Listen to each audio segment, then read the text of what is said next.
നമസ്കാരം, ഞാൻ സാജൻ, ചക്കരയും സാജൻ. അല്പം പ്രക്ഷുബ്ധ മനസ്സോടെയാണ് ഞാൻ നിങ്ങളെ ഇന്ന് അഭിമുഖീകരിക്കുന്നത്. മനസ്സ് അല്പം പ്രക്ഷുബ്ധത്തിലാണ്. പ്രക്ഷുബ്ധ മനസ്സ് കാരണമുണ്ട്, അതാണ് പറയാൻ പോകുന്നത്. ഇത് പ്രതീക്ഷിച്ചില്ല.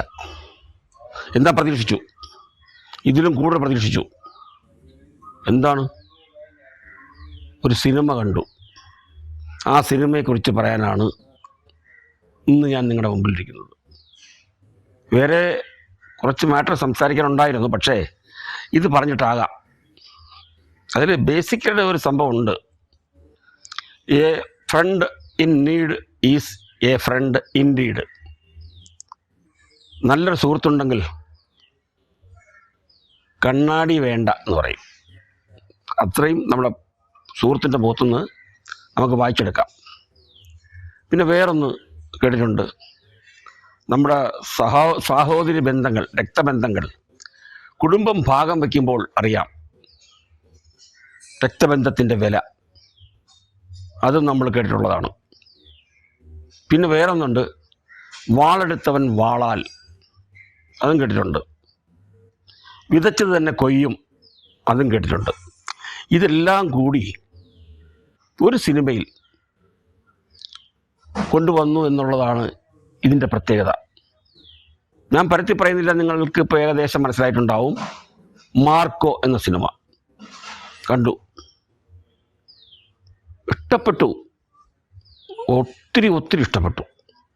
പ്രതീക്ഷിച്ചോ ഇത്രയും? ഇതിൽ കൂടുതൽ പ്രതീക്ഷിച്ചു എന്ന് പറയാൻ പറ്റില്ല. കാരണം ഇന്ത്യൻ സിനിമയിൽ ഇതുവരെ ഞാൻ കണ്ടതിൽ ഇത്രയും വയലൻസ് മനോഹരമായിട്ട് പിക്ചറൈസ് ചെയ്തതെന്നുള്ളതാണ് ഈ ചിത്രത്തിൻ്റെ ഒരു പ്രത്യേകത. ഇതിൻ്റെ നിർമ്മാതാവ് ഷെരീഫ് മുഹമ്മദ്, അദ്ദേഹത്തിനെ ഞാൻ വാനോളം പ്രശംസിക്കുന്നു. കാരണം നല്ലൊരു സംവിധായകൻ ഹനീഫ് അദേനി, അദ്ദേഹത്തിൽ പൂർണ്ണ വിശ്വാസത്തോടു കൂടി ഉണ്ണി മുകുന്ദൻ എന്ന ഒരു നടനെ ഇതിലൂടെ ഇത്രയും നല്ല സിനിമയിൽ ആക്കിക്കൊണ്ട് ഒരു സിനിമ നിർമ്മിച്ചുവല്ലോ.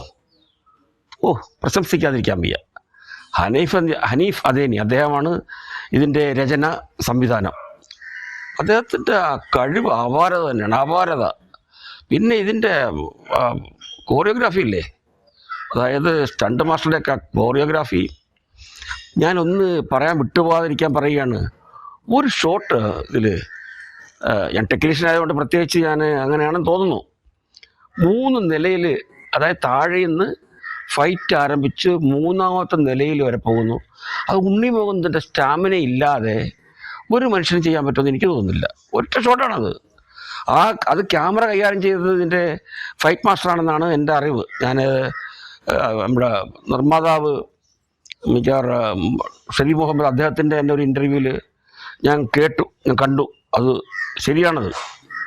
എന്തുമാത്രം ഒരു ആക്റ്റീവായിട്ടാണ്. മാത്രമല്ല, വേറെ അദ്ദേഹം പറഞ്ഞു, ഇതിലെ VFX കൈകാര്യം ചെയ്യുന്ന ആ സെക്ഷനിൽ പോലും ഈ സ്റ്റണ്ട് മാസ്റ്റർ ഇരുന്നു കണ്ടു, അദ്ദേഹത്തിന് തൃപ്തിയാവുന്നോളം ചെയ്തു എന്നുള്ളതൊക്കെ പറയുമ്പോൾ ഇതിൻ്റെ ഡെഡിക്കേഷൻ. പിന്നെ ഇതിൻ്റെ ഉണ്ണി മുകുന്ദൻ ഈ സിനിമയുടെ ത്രൂ ഔട്ട് കൂടെ ഉണ്ടായിരുന്നാണ് ഇതിൻ്റെ നിർമ്മാതാവ് ഷെരീഫ് മുഹമ്മദ് പറയുന്നത്. എല്ലാ തരത്തിലും ഈ 3 പേരെ, അതായത് സംവിധായകൻ, നിർമ്മാതാവ്, പ്രധാന നടൻ ഉണ്ണി മുകുന്ദൻ, വാനോളം പ്രശംസിച്ചേ പറ്റൂ. പ്രശംസിക്കാതിരിക്കാൻ പറ്റില്ല. പിന്നെ ഇതിൽ നെഗറ്റീവായിട്ട് ചില ആൾക്കാർ പറയുന്നുണ്ട്. അത് ആളുകൾ എന്തും പറയുമല്ലോ, ഇത് നെഗറ്റീവ് പറയാനൊന്നും ഇല്ല, എങ്കിലും പറയണമല്ലോ. വേറെ നമ്മുടെ മറ്റ് സിനിമകളെക്കുറിച്ച് പുകഴ്ത്തി പറയുമ്പോൾ അതിലുള്ള വർക്ക് ചെയ്തിട്ടുള്ള ആൾക്കാർ വേറെ രീതിയിലൊക്കെ പറയും. അതൊന്നും നമ്മളത് ശ്രദ്ധിക്കേണ്ട, അത് സ്വാഭാവികമാണ്. പക്ഷെ ഒന്നുണ്ട്, ഈ വയലൻസിന് നമ്മൾക്ക് ഇഷ്ടപ്പെട്ടു പോകുന്നൊരു വയലൻസാണത്. ഇതിൽ നേരത്തെ ഞാൻ പറഞ്ഞില്ലേ, ഒരു സുഹൃത്ത്, a friend in need is a friend in deed. ഇതാണ് കാണാതെ പഠിച്ചു വെച്ചിരിക്കുന്നത്. അതിൻ്റെ ആവശ്യകത ഇപ്പോഴാണ് മനസ്സിലായത്. ഇതിൽ ഒരു കുടുംബത്തിൻ്റെ ഭാഗം വയ്ക്കലിൽ തുടങ്ങുന്ന നിസ്സാര സംഭവത്തിൽ നല്ലൊരു പ്രസൻറ്റ് ചെയ്യും. ആ കുടുംബത്തിൽ രക്തബന്ധമുള്ളവർക്ക് പോരെ ഭാഗം വയ്ക്കൽ? അപ്പോൾ സിദ്ദീഖിൻ്റെ കഥാപാത്രം പോരാ, മറ്റവനോട് വേണം. അവൻ ദത്തുപുത്രനല്ലേ? ആരാണ്? ഉണ്ണി മുകുന്ദൻ. നമ്മുടെ അപ്പൻ കൊണ്ടുവന്ന ആളാണ്, ഈ കുടുംബത്തിലെ വേണ്ടപ്പെട്ട ആളാണ്. ആ വീതം വയ്ക്കുമ്പോൾ തീർച്ചയായിട്ടും അവൻ അർഹതപ്പെട്ട് കൊടുക്കണം എന്ന് ദേശം അടിക്കുകയാണ്. നല്ല കഥാപാത്രമാണ് സിദ്ദീഖിൻ്റെ. ഇതൊന്നും അല്ല ഞാൻ ഈ പറഞ്ഞെങ്കിലും അതിമനോഹരമായിട്ട് സിദ്ദീഖിൻ്റെ പെർഫോമൻസ്. സിദ്ദീഖിനെ പറ്റി നമ്മൾ വാനോടം പറയേണ്ട കാര്യമില്ല. പുള്ളിക്കാരൻ നല്ല ഒരു ആക്ടർ തന്നെയാണ്. എന്നോടൊപ്പം അഭിനയിച്ചിട്ടുണ്ട്. ജഗദീഷ് ഇതിനകത്ത് എന്താ ചെയ്യുന്നത്? ഒരു കഥാപാത്രത്തിന് ഇത്രയും മോൾഡ് എടുക്കാൻ ഒരു സംവിധായകന് കഴിഞ്ഞല്ലോ എന്നുള്ളത്, അതും ജഗദീഷിൽ കൂടെ. ജഗദീഷ് എനിക്ക് തോന്നുന്നില്ല ഇത്രയും വലിയ കഥാപാത്രം വേറെ കിട്ടിയിട്ടുണ്ടെന്ന് എനിക്ക് തോന്നുന്നില്ല. ജഗദീഷ് മനോഹരമായിട്ട് കൈകാര്യം ചെയ്തു. പിന്നെ എന്ന് വെച്ചാൽ ഇതിൽ നിർമ്മാതാവ് തന്നെ പറയുകയുണ്ട ഒരു ഇൻ്റർവ്യൂവിൽ, അദ്ദേഹത്തിൻ്റെ മകളെയാണ് ഇതിനകത്ത് കെട്ടിത്തൂക്കുന്ന ആ സീനിൽ അഭിനയിപ്പിച്ചതെന്ന്. അത് കുടുംബക്കാർ ചോദിച്ചു ഇങ്ങനെ വേണമെന്ന്. അപ്പം അദ്ദേഹം പറഞ്ഞു ഇത് സിനിമയല്ലേ. അതാണ് ഞാൻ പറഞ്ഞു വരുന്നത്, സിനിമയായിട്ട് തന്നെ കാണണം. ഇതിങ്ങനെ സെൻസർ ചെയ്തു എന്ന് ചോദിച്ചാൽ അതും നമുക്ക് മറുപടി പറയേണ്ടി വരും. മുമ്പ് സെൻസർ നിയമങ്ങൾ ഭയങ്കര കഠിനമായിരുന്നു. അതായത് രക്തം പാടില്ല, നെഞ്ചത്തിടിക്കാൻ പാടില്ല, മുഖത്തിടിക്കാൻ പാടില്ല, സ്ത്രീകൾ നടന്നു പോകുമ്പോൾ അവരുടെ ശരീരഭാഗങ്ങൾ കുലുങ്ങാൻ പാടില്ല, നിതംബം കുലുങ്ങാൻ പാടില്ല, മാരണം അനങ്ങാൻ പാടില്ല. ഇങ്ങനെയൊക്കെയായിരുന്നു പണ്ട് നിയമാവലികൾ. സ്ത്രീകളൊക്കെ നടന്നു പോകുമ്പം അവരുടെ ശരീരഭാഗത്ത് എവിടെയൊക്കെ കുലുങ്ങുമെന്നൊക്കെ നമുക്ക് റെസ്ട്രിക്ഷൻ വെക്കാൻ പറ്റുമോ? ഒരു നടി നടന്നു വരുന്നു, നിങ്ങൾ കുലുങ്ങാൻ നടന്നു വരാൻ പറയാൻ പറ്റുമോ? അത് പറ്റില്ല. പിന്നെ ഫൈറ്റ് സീൻ എല്ലാവർക്കും പണ്ട് കൊണ്ടേ ഉണ്ട്, ഇഷ്ടമാണ്. ഫൈറ്റ് സീനിൽ രക്തം കാണിക്കാതിരിക്കാൻ പറ്റുമോ? പക്ഷേ ഇതിനൊക്കെ റെസ്ട്രിക്ഷൻസ് ഭയങ്കര റെസ്ട്രിക്ഷൻസ് ആയിരുന്നു. അങ്ങനെ അവർ നമ്മുടെയൊക്കെ സിനിമകളിൽ ഞാൻ ചെയ്ത സിനിമകളിലുണ്ടായിട്ടില്ല. അതിന് മുമ്പ് ഞാൻ അസോസിയേറ്റ് ആയിട്ട് വർക്ക് ചെയ്തിട്ടുള്ള പടങ്ങൾ പലതും സെൻസർ തരാതെ റീവേസിങ് കമ്മിറ്റിക്ക് പോയിട്ടുണ്ട്. അന്ന് മദ്രാസിലായിരുന്നു സെൻസർ ബോർഡ്. അവിടെ നിന്ന് റീവേസിങ് കമ്മിറ്റി ബോംബെ പോകണം. പിന്നീട് സെൻസർ ബോർഡ് കേരളത്തിലായി, തിരുവനന്തപുരത്തായി. അതും റീവേസിങ്ങിന് പോയി കഴിഞ്ഞാൽ ബോംബെ പോകണം. പിന്നീട് ഇപ്പോൾ എന്താ വെച്ചാൽ അതിലും ചില നിബന്ധനയൊക്കെ ഉണ്ടായി. കാരണം ഇന്ന സീനുകളിൽ ആവശ്യമുണ്ടെങ്കിൽ നൽകാം. അതിൽ അതിൻ്റെ സിനിമാ പ്രവർത്തകർ അത് ക്ലാരിഫൈ ചെയ്യണം എന്താണെന്നുള്ളത്. അങ്ങനെ ഈ സെൻസർ ബോർഡ് ഈ സിനിമയ്ക്ക് സെൻസർ ചെയ്തു. സർട്ടിഫിക്കറ്റാണ്, നിബന്ധനകളോടെയാണ് സർട്ടിഫിക്കറ്റ്. വലിയ രൂക്ഷമായ രീതിയിൽ കട്ടിങ്സ് ഉണ്ടായിട്ടില്ല. കാരണം ഇതിൻ്റെ ക്ലാരിഫിക്കേഷൻ എന്താണെന്നുള്ളത് ഡയറക്ടറും പ്രൊഡ്യൂസറൊക്കെ ഇതിൽ സെൻസർ ഓഫീസറോടത്ത് പറഞ്ഞു. എങ്കിലും അവർ ചില സെൻസർ കട്ടിങ്സ് കൊടുത്തു. അത് വളരെ മോശമായി ചിത്രത്തെ ബാധിക്കുന്ന രീതിയിൽ കട്ടിങ്സ് കൊടുത്തില്ല. മറ്റു മുമ്പൊക്കെ ആണെങ്കിൽ 2 മണിക്കൂർ പടത്തിൽ 1 മണിക്കൂർ അല്ലെങ്കിൽ വയലൻസ് കട്ട് കളഞ്ഞാൽ പിന്നെ എന്തുണ്ടാവും? ഇതങ്ങനെ സംഭവിച്ചില്ല. എങ്കിലും നല്ല നിബന്ധനയോടുകൂടി തന്നെയാണ് ചെയ്തത്. അത് അക്ഷരം പ്രതി ഇവർ പാലിച്ചു എന്നും പറഞ്ഞു. മാത്രമല്ല ഇതിൻ്റെ റീവേസിങ് കമ്മിറ്റിക്ക് പോയപ്പോൾ ഇതിൽ റീവേസിങ് കമ്മിറ്റി ജീവിതം നടിയുണ്ടല്ലോ, പണ്ട് നമ്മുടെ ഒരു നടൻ രാജശേഖർ, അദ്ദേഹത്തിൻ്റെ വൈഫാണ്. അവർ വന്നിട്ടാണ് ഇതിൻ്റെ റീവേസിങ് കമ്മിറ്റിക്ക് അവർ തന്നെ ഈ സിനിമയ്ക്ക് അത്രേ കൂടുതൽ കട്ടിങ്സ് ഒന്നും വേണ്ട, ഇതിൻ്റെ കഥയ്ക്ക് അനുയോജ്യമായി തന്നെ ഉള്ളൂ, എങ്കിലും അവർ 1-2 കട്ടിങ്സേ കൂടെ ചെയ്യുള്ളൂ എന്നും പറയുകയുണ്ടായി. അത് ശരിയാണത്. പിന്നെ വേറൊന്നുണ്ട്, സർട്ടിഫിക്കറ്റാണ്. അത് വലിയൊരു എണ്ണയാണ്. 18 വയസ്സിൽ കുറഞ്ഞ കുട്ടികളെ കാണാൻ പോകണ്ട. അത് തീർച്ചയായിട്ടും അത് വേണം അങ്ങനെ. കാരണം അത് കൊച്ചു കുട്ടികൾക്ക് ഇത് കണ്ട് പരിഭ്രമിക്കേണ്ട. എങ്കിലും ഞാൻ സിനിമ കാണാൻ പോയപ്പോൾ ആരും ആധാർ കാർഡ് കൊണ്ടൊന്നും അല്ല വന്നത്. അവർ വന്നു, അത് ഞാൻ ഇടയ്ക്ക് ഒന്നും പറയുന്നില്ല. എങ്കിലും അത് കാരണം ഗർഭിണികളൊന്നും സിനിമ കാണണമെന്ന് പറയില്ല. കാരണം ഇതിനകത്ത് തുടക്കം മുതൽ ഒടുക്കം വരെ വയലൻസാണ്. വയലൻസ് വെച്ചാൽ നമുക്ക് തോന്നും ചെയ്യണം, ഇത്ര ചെയ്താൽ പോരാ, അവനെ കൊന്നാൽ പോരാ, അവനെ ഇഞ്ചിഞ്ചായിട്ട് കൊല്ലണം എന്നൊക്കെ പറയില്ലേ നമ്മൾ. അങ്ങനെ തന്നെ നമ്മൾ ആവേശത്തോടുകൂടി ഈ സിനിമ കാണും. അത്രയ്ക്ക് മനോഹരമായ സിനിമ. ഇതിൽ എടുത്തു പറയേണ്ട കാര്യം എന്ന് വെച്ചാൽ നമ്മുടെ ഷമ്മി തിലകൻ്റെ മകൻ അഭിമന്യു, പുതുമുഖം, പറയില്ല പുതുമുഖമൊന്നും. അത് തിലകേട്ടൻ്റെ ബ്ലഡല്ലേ, ആ ജീനല്ലേ. എന്നാലും ഈ അഭിമന്യുവിന് പുതുമുഖമായിട്ട് നമ്മുടെ ഡയറക്ടർ കാസ്റ്റ് ചെയ്തു എന്ന് പറയുമ്പോൾ തന്നെ ഹാറ്റ്സ് ഓഫ്. അഭിമന്യു എവിടെയോ എത്തും എന്നുള്ളതിന് ഞാൻ പറയാതെ നിങ്ങൾ ഈ സിനിമ കണ്ടാൽ മനസ്സിലാവും. പിന്നെ ഉണ്ണി മുകുന്ദൻ, മാളികപ്പുറത്തിൽ അഭിനയിച്ച ഉണ്ണി മുകുന്ദനാണോ ഇത്? അല്ല. ഉണ്ണി മുകുന്ദൻ്റെ ഒട്ടേറെ സിനിമകളെല്ലാം നമ്മൾ കണ്ടിരിക്കുന്നു. ഇത് ഉണ്ണി മുകുന്ദൻ്റെ ഒരു സൂപ്പർ ഹീറോ. ഇനിയിപ്പം പണ്ട് പറയുമല്ലോ, ആരെങ്കിലും നമ്മൾ നടന്മാർ മരണപ്പെട്ടു പോയാൽ ആ സിംഹാസനം ഒഴിഞ്ഞു കിടക്കുന്നു എന്ന്. ഇപ്പം ഇവിടെ സൂപ്പർ സ്റ്റാറുകൾ പലരും ഉണ്ടെങ്കിലും അതൊക്കെ മേലെ ഉണ്ണി മുകുന്ദൻ.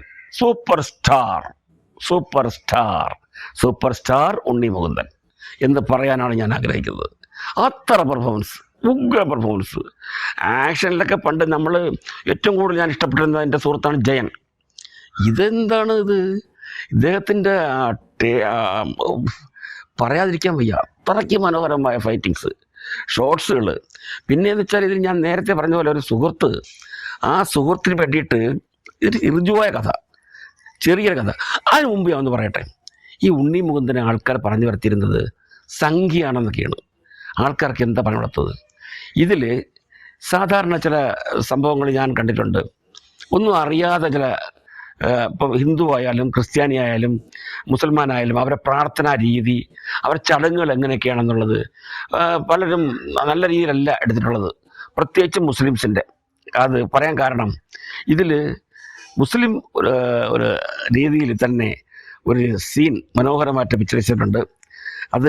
അതായത് യാതൊരു പാകപ്പഴയും ഇല്ലാതെ അതിമനോഹരമായിട്ട്, അത് നമ്മുടെ ഹനീഫ് അദേനി മുസ്ലിം ആയതുകൊണ്ട് തന്നെയാണ് മനോഹരമായിട്ട് പിക്ചറൈസ് എടുത്ത് തന്നെ പറയണം. കാരണം അത് അദ്ദേഹം വേറെ അന്വേഷിച്ചു പോകേണ്ട കാര്യമില്ല. നേരെ മറിച്ച് മറ്റൊരാൾ എടുക്കുകയാണെങ്കിൽ ഇത്രയും മനോഹരമായിട്ട് അതിനെ കറക്റ്റായിട്ട് എടുക്കാൻ പറ്റില്ല. അങ്ങനെ മനോഹരമായിട്ട് എടുത്തിട്ടുണ്ട്. പിന്നെ ഇതിനകത്തുള്ള വാഹനങ്ങൾ എന്താണ്, എത്ര വാഹനങ്ങൾ! അത് നമ്മുടെ പ്രൊഡ്യൂസർ പറഞ്ഞു എൻ്റെ സുഹൃത്തുക്കളുടെ വാഹനങ്ങളാണ് അതെല്ലാം.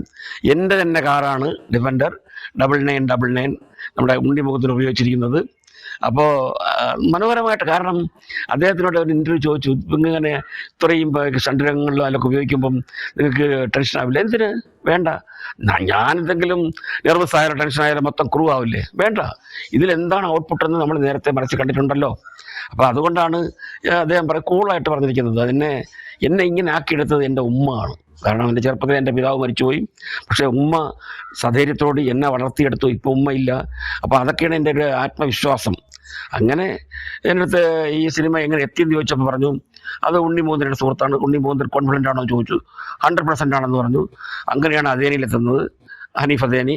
അങ്ങനെ പിന്നെ അവർ മൂവരും കൂടെ ചേർന്നപ്പോൾ ഇതിലും വലിയൊരു സംരംഭം ഉണ്ടാവാനിടയില്ല. പിന്നെ ആദ്യം തന്നെ അവർ പരസ്യത്തിൽ പറഞ്ഞിട്ടുണ്ട് മോസ്റ്റ് വയലൻസ് എന്ന് പറഞ്ഞിട്ടുണ്ട്.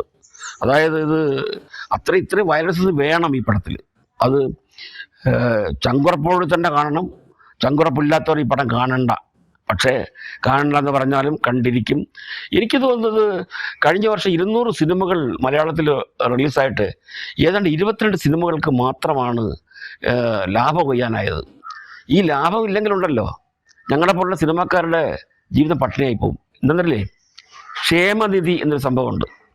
ഗവൺമെൻറ് തരുന്നതാണ് ക്ഷേമനിധി. അതായത് കലാകാരന്മാർക്ക് വാർദ്ധക്യ പെൻഷൻ എന്ന് പറയാതെ ക്ഷേമനിധിയുടെ 4000 രൂപ മാസം പ്രതി കൊടുക്കുന്നുണ്ട്. അത് ഗവൺമെൻറ് വേറെ ഫണ്ട് കണ്ടെത്തിയിട്ടൊന്നുമല്ല, ആ ലോട്ടറി എന്നല്ല, ചാരാ വിറ്റിട്ടൊന്നുമല്ല, സിനിമയിൽ നിന്നുള്ള വരുമാനമാണ്. നമ്മൾ എടുക്കുന്ന ഓരോ വ്യക്തികളുടെയും വരുമാനം. അതായത് നിങ്ങൾ നൽകുന്ന ടിക്കറ്റിൻ്റെ ഒരു ഭാഗമാണ് എൻ്റർടൈൻമെൻറ്റ് ടാക്സ്. ആ ടിക്കറ്റിൽ കാണാം. ആ ടാക്സാണ് നമ്മുടെ സിനിമ ക്ഷേമനിധിക്ക് വേണ്ടിയിട്ട് മാറ്റിവെക്കുന്നത്. കഴിഞ്ഞ മാസമൊക്കെ ഉണ്ടല്ലോ എന്നോട് പലരും വിളിച്ചു ചോദിച്ചു, സാർ ഞങ്ങൾക്ക് ക്ഷേമനിധിയിൽ നിന്ന് കിട്ടിയില്ല സാർ. ഞാൻ മുമ്പ് ഇതിൻ്റെ ജോയിൻറ്റ് സെക്രട്ടറി ആയിരുന്നു, ഇപ്പോൾ അല്ലെങ്കിലും ഞാൻ പറഞ്ഞു തീർച്ചയായിട്ടും കിട്ടും. പക്ഷേ ഇപ്പോൾ ഗവൺമെൻറ് ഫണ്ടില്ലാത്തതുകൊണ്ടും ഈ ക്ഷേമനിധിയിലേക്ക് പൈസ വരണ്ടേ. 200 സിനിമകളിൽ 22 സിനിമകളിൽ വിജയമായുള്ളൂ. അപ്പോൾ പരിമിതമായിട്ടല്ലേ ക്ഷേമനിധിയിലേക്ക് ഫണ്ട് വരുള്ളൂ. പക്ഷേ ഈ സിനിമ പോലെ ഇങ്ങനെയുള്ള സിനിമകൾ വന്നാൽ മാത്രമേ ഫണ്ട് നല്ല രീതിയിൽ സുഗമമായിട്ട് ഈ ക്ഷേമനിധിയിലേക്ക് വരുള്ളൂ, കലാകാരന്മാർക്ക് ലഭിക്കുള്ളൂ. അതുകൂടെ നമ്മൾ മനസ്സിലാക്കണം. എത്ര കുടുംബങ്ങളാണ് ഈ ക്ഷേമനിധിയിലെ പെൻഷൻ കൊണ്ട് ജീവിക്കുന്നറിയോ? എല്ലാവർക്കും ഒന്നും ജോലിയില്ലല്ലോ. മറ്റങ്ങനല്ല, ഗവൺമെൻറ് സർവീസ് റിട്ടയർ ആയി കഴിഞ്ഞാൽ ഗവൺമെൻറ് എവിടെയും ലോൺ എടുത്തോ എന്തെങ്കിലും കൊടുക്കാറുണ്ട്. ഇത് സിനിമയിൽ നിന്ന് കിട്ടുന്ന വരുമാനം തന്നെയാണ് ഞങ്ങളുടെ മെമ്പേഴ്സിനും, സിനിമാക്കാർക്ക് മാത്രമല്ല കലാകാരന്മാർ ക്ഷേമനിധിയിൽ നിന്ന് പെൻഷൻ കൊടുക്കുന്നത്. അപ്പോൾ അതുകൊണ്ട് ഇത്തരം സിനിമകളുടെ വിജയം ഗവൺമെൻറ്റിന് ആവശ്യമാണ്, എല്ലാവർക്കും ആവശ്യമാണ്. ആൾക്കാർ കണ്ടുകൊണ്ടിരിക്കുവാൻ വേണ്ടി താല്പര്യമുണ്ട്. ഇപ്പം നമുക്ക് മുമ്പ് അന്യഭാഷാ ചിത്രങ്ങളുടെ ബാഹുബലി ഡബ് ചെയ്ത് വന്നു, നന്നായിട്ട് ഓടി. KGF ജനങ്ങൾ, മലയാളികൾ നല്ലതുപോലെ സ്വീകരിച്ചു. അപ്പോൾ തീർച്ചയായിട്ടും അന്യഭാഷാ ചിത്രങ്ങൾക്ക് നമ്മുടെ മലയാളികൾ എന്തുമാത്രം ഇഷ്ടപ്പെടുന്നുവോ, എന്തുമാത്രം മനോഹരമായ രീതിയിൽ അവരെ പ്രശംസിക്കുന്നുവോ, അനുകൂലിക്കുന്നുവോ, അപ്പോൾ എന്തുകൊണ്ട് മലയാളത്തിൽ ഇങ്ങനെയൊരു സിനിമ എടുത്തുകൂടാ എന്ന് നിർമ്മാതാവിനും സംവിധായകനും തോന്നിയതിൽ ഒരു അത്ഭുതവുമില്ല. കാരണം അങ്ങനെയുള്ള സിനിമകൾ, വയലൻസ് സിനിമകൾ നമ്മളിവിടെ കണ്ടിട്ടില്ലേ, അപ്രീഷിയേറ്റഡ് അല്ലേ? ഡബ്ഡ് വെർഷനായിട്ട് പോലും നമ്മൾ കാണുന്നില്ലേ ഒന്നടങ്കം ആവാസവൃദ്ധഞ്ജനങ്ങളും. തീർച്ചയായിട്ടും അപ്പം മലയാള സിനിമയിലും ഇങ്ങനെ ഒരു വലിയ സിനിമ, ഒരു വമ്പൻ സിനിമ വരണമെന്നും അത് മലയാളികൾ സ്വീകരിക്കുമെന്നും ധൈര്യത്തോടെ ഇറങ്ങിയ ഇതിൻ്റെ നിർമ്മാതാവിനും സംവിധായകനെയും പ്രശംസിച്ചേ മതിയാകൂ. പിന്നെ ഇതിൻ്റെ കോറിയോഗ്രാഫി, എന്ത് കോസ്റ്റ്യൂം മേക്കർ, എന്ത് എനിക്ക് പേരിലൊന്നും അറിയില്ല. കാരണം ഒരു പ്രാവശ്യം സിനിമ കണ്ടുള്ളൂ. അതും ജനക്കൂട്ടത്തിൻ്റെ ഇടയിൽ നിന്ന് ആർപ്പ് വിളി, അതിൽ ഉന്മാദം, പിന്നെ ചില സീനിലുള്ള കയ്യടികൾ, ഉണ്ണിമുകുന്ദൻ്റെ പെർഫോമൻസിലുള്ള വരവ്. പിന്നെ ഇതിലൊരു സംഭവം എനിക്ക് അത് കുറച്ച് കടുത്തുപോയി തോന്നി. കാരണം ഈ ഉണ്ണിമുകുന്ദൻ്റെ സുഹൃത്തിനെ നശിപ്പിച്ച വ്യക്തിയെ പ്രതികാരം വീട്ടുക എന്നുള്ളതാണ് ഇദ്ദേഹത്തിൻ്റെ ഒരേ ഒരു ദൗത്യം. അതിന് സിദ്ദീഖ് ചോദിക്കും, നീ ആരാ പ്രതികാരം വീട്ടാൻ? അതിന് വേണ്ടി എന്തെല്ലാം, അതിന് ശിക്ഷ വേറെ കിട്ടില്ലേ, ഇങ്ങനെ വേണോ എന്ന് പറയുമ്പം ഒരു ചർച്ചിനകത്ത് പ്രീസ്റ്റുകളുടെ മുമ്പിൽ, അതായത് അച്ഛന്മാരുടെ മുമ്പിൽ ഇദ്ദേഹത്തിൻ്റെ പ്രതിജ്ഞ ആദ്യം സിദ്ദീഖ് പറയും, ഇതുപോലെ ഇന്ന ആളിനെ നശിപ്പിച്ച, അതായത് പ്രതിയോഗികൾ ദൈവം പക ഇത് കിട്ടും, അങ്ങനെ ആ രീതിയിലൊക്കെ പുള്ളി വളരെ വളരെ കൂളായിട്ട് പറയും. പക്ഷേ ഇദ്ദേഹം പറയും ഒരു പ്രതിജ്ഞ പോലെ, ഇന്ന ആളിനെ നശിപ്പിച്ചവനെ, ഇല്ലാതാക്കിയവനെ ഞാൻ കൊല്ലും, ഓരോരുത്തരെ ഞാൻ കൊല്ലും, കയ്യടി, ഞാൻ രക്തം ചൊരിക്കും, കയ്യടി, ഞാൻ മണ്ണിട്ട് മൂടും, കയ്യടി. ശബ്ദമുഖരിതമായിരുന്നു. പിന്നെ ആവേശമാണ്, ഓരോ രംഗങ്ങളിലും പ്രത്യേകത്തിൻ്റെ പ്രതികാരം ആളിക്കത്തിക്കൊണ്ട് വരുന്ന ഒരു സട്ടിലായിട്ടാണ് ഇപ്പോൾ ആക്ടിങ് ഇരിക്കുന്നത്. അല്ലാതെ ആക്രോശമോ ബഹളമൊന്നും അല്ല. പക്ഷേ ആക്രോശം ചെയ്യേണ്ട സ്ഥലത്ത് ആക്രോശം ചെയ്തു. ഇനി ഞാനിത് കൂടുതൽ പറഞ്ഞിട്ട് നിങ്ങളെ കൊണ്ട് ഇപ്പോഴേ ടിക്കറ്റ് കിട്ടാനില്ല, എന്തോ എനിക്ക് കിട്ടി. അത് ഞാൻ പിന്നെ സിനിമാ പ്രവർത്തകനായതുകൊണ്ടും തിയേറ്ററിനായിട്ടൊരു ബന്ധമുള്ളത് കൊണ്ടും ഇന്ന ആളെന്ന് പറയുന്നതുകൊണ്ട് ടിക്കറ്റ് കിട്ടി. പക്ഷേ അപ്പോഴും ഞാൻ സിനിമ കണ്ടിറങ്ങുമ്പോഴും 2-3 ഷോയ്ക്കുള്ള ആൾക്കാർ ക്യൂ നിൽക്കുകയാണ്. അത്ര ജനങ്ങളിലേക്ക് എത്തിക്കഴിഞ്ഞു സിനിമ. ഇനി ഈ ക്രിസ്മസ് കാലത്ത് ഇത്രയും വലിയൊരു സിനിമ ജനങ്ങൾക്ക് സ്വീകാര്യത ഉണ്ടായെങ്കിൽ അത് അത്ഭുതമില്ല. മാത്രമല്ല, ഞാൻ ഇനിയും വരാനിരിക്കുന്ന നമ്മുടെ മറ്റ് സിനിമകളുണ്ട്. മോഹൻലാലിൻ്റെ ഒരു സിനിമ വരാനിരിക്കുന്നു, പിന്നെ മമ്മൂട്ടി സിനിമ വരാനിരിക്കുന്നു, വേറെ സിനിമകളുണ്ട്. എല്ലാ സിനിമകളുടെ പേരൊന്നും എനിക്കറിയില്ല. ഞാൻ എല്ലാ സിനിമയും കാണുന്ന ആളാണ്. പക്ഷേ ഇതെനിക്ക് എടുത്ത് പറയാതിരിക്കാൻ വയ്യ. അത്രയ്ക്ക് മനോഹരമായ സിനിമ. ഇതിൻ്റെ സ്റ്റണ്ട് മാസ്റ്റർക്കായാലും ഇതിൻ്റെ പാട്ട്, ബിഗിനിങ് ഒരു സോങ് സീക്വൻസ് ഒക്കെ ഉണ്ടല്ലോ, എന്ത് രസമായിരിക്കുന്നത്. ടൈറ്റിൽ എഴുതി കാണിക്കുമ്പോഴൊക്കെ തന്നെ സോങ്ങാണ്. പിന്നെ ഒരു ജനറൽ ഒരു ഫൈറ്റ് ഉണ്ട്. ആ ഫൈറ്റ് നമുക്കിതിൻ്റെ ഒരു ജനങ്ങളെ ആവേശം കൊള്ളിപ്പിക്കാനുള്ള ഒരു ഇൻട്രഡക്ഷനാണ് അതിൽ. പിന്നെ അങ്ങോട്ട് പോകെയല്ലേ ഇൻ്റർവെൽ വരെ നമുക്ക് പക്ഷേ ഇൻ്റർവെല്ലിന് ശേഷം എന്താ ഇത് ഇങ്ങനെ, എന്ത് എന്നൊക്കെ നമ്മുടെ അത്ഭുതങ്ങൾ. നമുക്കൊരുമാതിരി ഭയാനകം എന്ന് പറയും, ബീഭത്സം എന്ന് പറയും, എന്തൊക്കെ വികാരങ്ങളാണ് നമ്മുടെ മുഖത്ത് വരുന്നത്. അതായത് കണ്ടിരിക്കണമെന്ന് പറഞ്ഞാൽ കണ്ടിരിക്കണം, കാണാതിരിക്കാൻ പറ്റില്ലല്ലോ. ചില ആൾക്കാരൊക്കെ അടുത്ത് ഷോ എന്നൊക്കെ പറഞ്ഞ് മുഖം താഴ്ത്തുന്ന കണ്ടു, ഇഷ്ടമില്ലായിട്ടല്ല, അത്രയ്ക്ക് നല്ല സീൻസ്, ബെസ്റ്റ്. ഇനി കൂടുതൽ ഞാൻ പറയുന്നില്ല, കാരണം ഈ ക്രിസ്മസ് കാലത്ത് ആദ്യം കണ്ട പടം ഇതാണ് ഞാൻ. അപ്പോൾ നിങ്ങളോടൊപ്പം ഈ ആഴ്ച ഇത് പറയാൻ വേണ്ടിയിട്ടാണ് ഞാൻ വാതോരാതെ ഇത്ര സംസാരിച്ചത്. ഇതിൽ 3 പുതുമുഖങ്ങൾ അവതരിപ്പിച്ചിരിക്കുന്നു. ഒന്ന് ഇഷാൻ ഷൗക്കത്ത്, പിന്നെ ധ്രുവ, പിന്നെ അഭിമന്യു, നമ്മുടെ അതിലകേട്ടൻ്റെ കൊച്ചുമകൻ. നല്ല രീതിയിൽ തന്നെയാണ് 3 പേരുടെയും പെർഫോമൻസ്.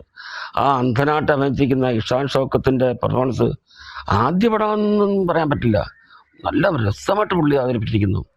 അത് എടുത്തു പറയേണ്ടിയിരിക്കുന്നു. അതൊക്കെ എനിക്ക് ഡയറക്ടറോടാണ് പ്രത്യേകിച്ച് പറയുന്നത്. ഞാൻ ഡയറക്ടർ ആയതുകൊണ്ട് ആ ഡയറക്ടർ എന്ത് മനസ്സിൽ കരുതിയോ അത് ഈ പുതുമുഖങ്ങളിൽ പുള്ളി വരുത്തി. അതുപോലെ തന്നെ ഈ അഭിമന്യു, അത് ജീനാണ് എങ്കിലും അഭിമന്യൊക്കെ നല്ല വില്ലൻ വെച്ചാലും മലയാളത്തിൽ ഇനി ഇതിൽ കൂടുതൽ വലിയ വില്ലൻ വരാനില്ല. ഞാൻ പണ്ട് ഷോലെ കാണുമ്പോഴത്തേക്ക് അംജദ് ഖാൻ, അതുപോലെ അതൊക്കെ മേലെ എന്നൊക്കെ പറയാം. ഇനിയിപ്പം ഉണ്ണിമുകുന്ദനും നമുക്ക് ഇത്ര കിട്ടത്തില്ല, പുള്ളിയൊരു പോയി കഴിഞ്ഞു, നമ്മളെ പിടിവിട്ട് പോയി. എങ്കിലും ഉണ്ണിമുകുന്ദനല്ലേ, പേര് ഉണ്ണിയല്ലേ, നമ്മളെ മറക്കില്ല. അങ്ങനെ കൂടെ നമുക്ക് ആശിക്കാം. പിന്നെ എനിക്കിതിൽ പിന്നെ പറയാനുള്ളത്, സ്മോക്കി എൻ്റെ സിനിമകളിൽ ജഗദീഷ്, സിദ്ദീഖൊക്കെ അഭിനയിച്ചിട്ടുണ്ട്. അവർ പുകവലിക്കുന്ന ആൾക്കാരുടെ അടുത്തുകൂടെ നിൽക്കില്ല, അവർക്ക് ഇഷ്ടമില്ലാത്ത കാര്യങ്ങളാണ്. പിന്നെ ഈ ബോഡി ബിൽഡറായ ഉണ്ണിമുകുന്ദൻ, സ്മോക്ക് ചെയ്യില്ലെന്ന് പറയാമല്ലോ. പക്ഷേ ചുരുട്ട് വരെ വെച്ച് കടിച്ചു പിടിച്ചുകൊണ്ടാണ് പുള്ളിക്കാരൻ ഇത് സ്മോക്ക് ചെയ്തുകൊണ്ട് അഭിനയിച്ചിരിക്കുന്നത്. സിദ്ദിഖും അതേ, ജഗദീഷും അതെ. ജഗദീഷൊക്കെ സിഗരറ്റിൻ്റെ സ്മെല്ലുള്ള ദൂരെ നിൽക്കുന്ന ആൾക്കാരാണ്. എങ്ങനെ പാവങ്ങളെ കൊണ്ട് ഈ ഡയറക്ടർ ചെയ്യിപ്പിച്ചു എന്നുള്ളതാണ്. കാരണം ചെയ്യണം. ഇതൊരു smoking is injurious to health എന്നാണ് പറയുന്നത്. ആണ്. പക്ഷേ വേറെ കുഴപ്പമുണ്ടായി. അത് ഞാൻ കണ്ടുപിടിച്ചു. പണ്ട് പ്രേണേശ്വര സാർ സിഗരറ്റ് വലിക്കുന്ന പോലെ ചുമ്മാ സിഗരറ്റ് വലിച്ചിട്ട് ഇങ്ങനെ പോകുമല്ലോ, അത് ഇങ്ങനെ വലിക്കുന്നതാണ് സാധാരണ നല്ല വലിക്കുന്ന ആൾക്കാർ. പക്ഷെ അതൊന്നും ഈ പാവങ്ങളെ കൊണ്ട് ചെയ്യിപ്പിച്ചില്ല. കടിച്ചു പിടിച്ചു കൊണ്ട് പുക വലിച്ചിട്ട് പിന്നെ എഫക്ട് സൗണ്ടിൽ കൊടുത്തിട്ടുണ്ട്. ഇങ്ങനെ അത്രയേ ഉള്ളൂ. നമുക്കറിയാം ഒരു സകല പുക പോലും അകത്ത് പോകാത്ത രീതിയിലാണ് സിദ്ദീഖും ജഗദീഷും ഉണ്ണിമുന്തും ചെയ്തിരിക്കുന്നത്. അത് ഇവരെക്കുറിച്ച് എനിക്ക് അറിയാവുന്നതുകൊണ്ടാണ് ഞാൻ കണ്ടുപിടിച്ചത്. ഇതിൻ്റെ സ്മെല്ല് പോലും അവർക്ക് ഇഷ്ടപ്പെടാത്ത ആൾക്കാരാണ് അവർ, മനസ്സിലാക്കണം. ജഗദീഷ് സിദ്ദീഖിനെയൊക്കെ ഞാൻ മുമ്പ് സിഗരറ്റ് പിടിക്കുന്ന കാലത്ത്, ഇപ്പോഴൊന്നും ഇല്ല, പുള്ളിക്കാരൻ അവരവിടെ നിന്ന് മാറിയിരിക്കും. അപ്പോൾ ഞാൻ പറയും, നിങ്ങൾ മാറിയിരിക്കേണ്ട, ഞാൻ എവിടെയെങ്കിലും പോയി വലിച്ചോളാം എന്ന് പറയുമായിരുന്നു. അങ്ങനെ അവരെ കൊണ്ട് പോലും, കാരണം ഈ ചുരുട്ടൊക്കെ വലിപ്പിക്കുന്നതിന് പ്രത്യേകതയുണ്ട്, വെറുതെ ഒന്നുമല്ല. അത് മസ്റ്റായിട്ട് അത് ചെയ്തു. ഒഴിവാക്കി കൂടെ ചോദിക്കാൻ പറ്റില്ല, കാരണം ഈ ക്യാരക്ടറൈസേഷൻ അങ്ങനെയാണ്. അങ്ങനെ അതുകൊണ്ട് എനിക്ക് എടുത്തു പറയുന്നതാണ്, കാരണം എനിക്കത് കണ്ടപ്പോൾ തോന്നിയത് കൊണ്ടാണ്. എങ്കിലും ഓരോരുത്തരും പിന്നെ ഇതിൽ വെച്ചിരിക്കുന്ന മറ്റ് കഥാപാത്രങ്ങളെക്കുറിച്ചൊന്നും എല്ലാവരുടെയും പേരൊന്നും എനിക്കറിയില്ല കേട്ടോ. അതിനി മെല്ലെ മെല്ലെ ഓരോരുത്തർ റിവ്യൂവിൽ പറയുമായിരിക്കും, അപ്പോഴും മനസ്സിലാക്കാനേ പറ്റുള്ളൂ. ഇതൊക്കെ എൻ്റെ സ്ഥിരം ആർട്ടിസ്റ്റുകളായതുകൊണ്ടാണ് എനിക്ക് പേര് വന്നതും. പിന്നെ ഡയറക്ടർ പേര് ഞാൻ കേട്ടിട്ടുണ്ട്. He's a very good director. നിർമ്മാതാവിൻ്റെ ഒരു ഇൻ്റർവ്യൂ ഞാൻ കണ്ടു. അദ്ദേഹത്തിൻ്റെ മനോഹരമായ ഇൻ്റർവ്യൂ ആയിരുന്നു. ഡയറക്ടർക്ക് എങ്ങനെയാണ് സധൈര്യം ചെയ്യാനുള്ള അനുമതി അദ്ദേഹം കൊടുത്തു എന്നുള്ളതൊക്കെ അദ്ദേഹം പറഞ്ഞു. വളരെ മനോഹരമായിരിക്കുന്നു. ഇപ്പോൾ ഇവിടെ സൈറൻ കേൾക്കുന്നു. എങ്കിലും ഞാൻ നിർത്താതെ പറയുന്ന കാരണം, ഇനിയിപ്പോൾ എനിക്ക് കൂടുതൽ സമയമൊന്നും പറയുന്നില്ല. ഇത് നല്ലൊരു നിമിത്തമായിക്കോട്ടെ. ഈ സൈറൻ ബാക്ക്ഗ്രൗണ്ട് അല്ല. ഈ സിനിമയിൽ എടുത്തു പറയാവുന്ന കാര്യം വെച്ചാൽ, ഇതിൻ്റെ മ്യൂസിക് ഇല്ലാതെ ഈ സിനിമ കണ്ടാൽ ഒന്നുമല്ല. മ്യൂസിക് എന്ന് പറയുന്നത് സാധാരണ രീതിയിൽ പറയാവുന്ന രീതിയിലല്ല. തുടക്കം മുതൽ റീ റെക്കോർഡിംഗ് എന്നാണ് ഞങ്ങൾ പറയുന്നത്. അത് വ്യത്യസ്തമായ ഓർക്കസ്ട്രൈസേഷൻ, അപ്പോൾ അപാരം. ഈ ഇൻസ്ട്രുമെൻറ്റ്സ് ഏതെല്ലാം ടൈപ്പ് ഉണ്ട്, എങ്ങനെയുള്ളത് പോലും നമുക്കിതിൽ നിന്ന് എണ്ണിയെടുക്കാൻ പറ്റില്ല. പിന്നെ സിനിമക്കാരനായതുകൊണ്ട് പറയുന്നു, സാധാരണ ഒരു റീമിക്സിംഗ് ഉണ്ടല്ലോ, അതായത് സംഭാഷണവും മ്യൂസിക്കും എഫക്ട്സും അത് എങ്ങനെയൊക്കെ ഏതൊക്കെ രീതിയിൽ റീമിക്സ് ചെയ്യണമെന്നുണ്ട്. സംഭാഷണം ഒരു ഭാഗത്ത്, എഫക്റ്റ് ഒരു ഭാഗത്ത്, റീമ്യൂസിക് ഒരു ഭാഗത്ത്, ഇത് വ്യത്യസ്തമായ സ്ഥലങ്ങളിലാണ് എടുക്കുന്നത്. ഇതിനെല്ലാം എവിടെയെല്ലാം സംഭാഷണം മുകളിൽ വരണം. പിന്നെ ഇതിൽ കൂടുതൽ സംഭാഷണം പ്രാധാന്യം കൂടുതലുള്ള സിനിമ അല്ല ഇത്. എങ്കിലും സംഭാഷണത്തിന് കോട്ടം തട്ടാതെ എഫക്റ്റ് കൊടുക്കണം. കംപ്ലീറ്റ് എഫക്റ്റ് ഉണ്ട്. ഒരു മൊത്തത്തിൽ താഴെ വിടാൻ പോലും കേൾക്കുന്ന രീതിയിലുള്ള എഫക്റ്റ് കൊടുത്തിട്ടുണ്ട്. അതൊക്കെ ഡോൾബി സിസ്റ്റത്തിൽ നമുക്ക് മനോഹരമായിട്ട് കേൾക്കാം. പിന്നെ ഈ മ്യൂസിക്, ഇതും എഫക്ട്സും ശബ്ദവും പിന്നെ പ്രകൃതിയിലുള്ള മറ്റുള്ള ശബ്ദങ്ങളും ഒക്കെ സമഞ്ജസമായി സമ്മേളിപ്പിച്ചിരിക്കുന്ന ആ സൗണ്ട് റെക്കോർഡ്സില്ലേ, ഞങ്ങൾ എഞ്ചിനീയേഴ്സ് എന്നാണ് പറയുന്നത്, അതിമനോഹരം വെച്ചാൽ അതിമനോഹരം. ഇത്രയും പെർഫെക്റ്റ് ആയിട്ടുള്ള സിനിമ, ഒന്നും മാറ്റി നിർത്താനില്ല. കോറിയോഗ്രാഫി ആവട്ടെ, പിന്നെ ഫൈറ്റിങ്ങിൻ്റെ ആവട്ടെ, എഡിറ്റിങ്ങിൻ്റെ ആവട്ടെ, എല്ലാം ഇരുത്തം വന്ന ടെക്നീഷ്യൻസ്, അതിമനോഹരം. ഇനി കൂടുതൽ പറഞ്ഞ് കാട് കയറുന്നില്ല. ഏതായാലും ക്രിസ്മസ് ആശംസകൾ. ക്രിസ്മസിന് ഇത്രയും നല്ല സിനിമ തന്ന ഇതിൻ്റെ ക്രൂ എല്ലാവർക്കും എനിക്ക് ഒന്നുകൂടി ഞാൻ ആശംസകൾ അർപ്പിച്ചുകൊണ്ട് നിർത്തുന്നു. നന്ദി, നമസ്കാരം.